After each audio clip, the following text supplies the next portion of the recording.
नमस्कार। आज हम एक बहुत ही अनोखे सवाल पर बात करने वाले हैं।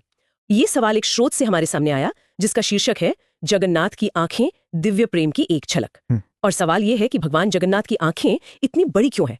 मतलब बिल्कुल गोल और बाकी मूर्तियों से इतनी अलग। हाँ, ये सवाल तो मन में आता है। बहुत अलग हैं आंखें। स्रोत भी यही बताता है कि ना तो इनमें पलकें हैं, न ही पुतलियां। जी बस दो विशाल गोल घेरे। जी ऐसा लगता है जैसे हर दिशा में एक साथ दिख रही हूँ। हाँ, हर दिशा में एक साथ।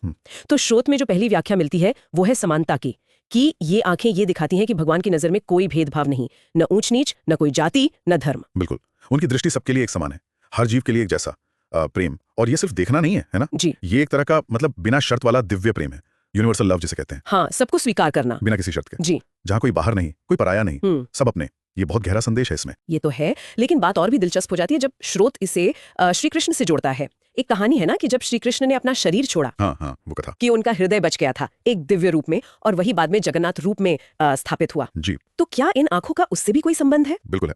उस कहानी से जोड़ें तो ये आंखें उस क्षण को याद दिलाती हैं जब कृष्ण देह छोड़ने के बाद भी अपनी चेतना से मतलब दुनिया को देख रहे थे, अपने भक्तों को। अच्छा। तो इसीलिए ये आंखें कभी झपकती नहीं, कभी थकती नहीं। हाँ, एक तरह से यही प्रतीक है कि वो दृष्टि हमेशा बनी हुई है, सतत है, वो कभी नजर नहीं हटाते, लगातार देख रहे हैं सबको, पूरी सृष्टि को। अरे ये तो बहुत ही मतलब पावरफुल विचार है कि नजर कभी हटती ही नहीं। जी हाँ, ये निरंतर दैवीय उपस्थिति का, उनकी जागरूकता का प्रतीक है।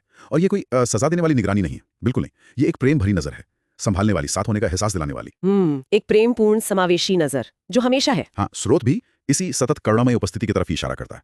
तो अगर हम सब कुछ मिलाकर देखें, ये आंखें समानता दिखाते हैं, श्री कृष्ण की वो निरंतर दृष्टि है, और एक कभी न खत्म होने वाला दिव्य प्रेम और उपस्थिति। सही कहा, बिल्कुल। ये सब इसमें समाया हुआ है। और यहीं पर स्रोत हमें एक और गहरे सवाल पर सोचने को छोड़ता है। क्या सवाल? कि ये जो मूर्ति है जिसे हम पूछते हैं, क्या ये सिर्फ लकड़ी या पत्थर है, या फिर ये सच में एक जीवित चेतना है, एक जागृत एहसास जो इन आंखों के जरिए हमसे जुड़ रहा है?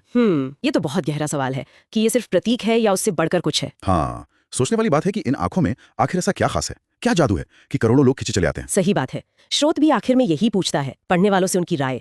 और ये सवाल वाकई हमें भी सोचने पे मजबूर करता है।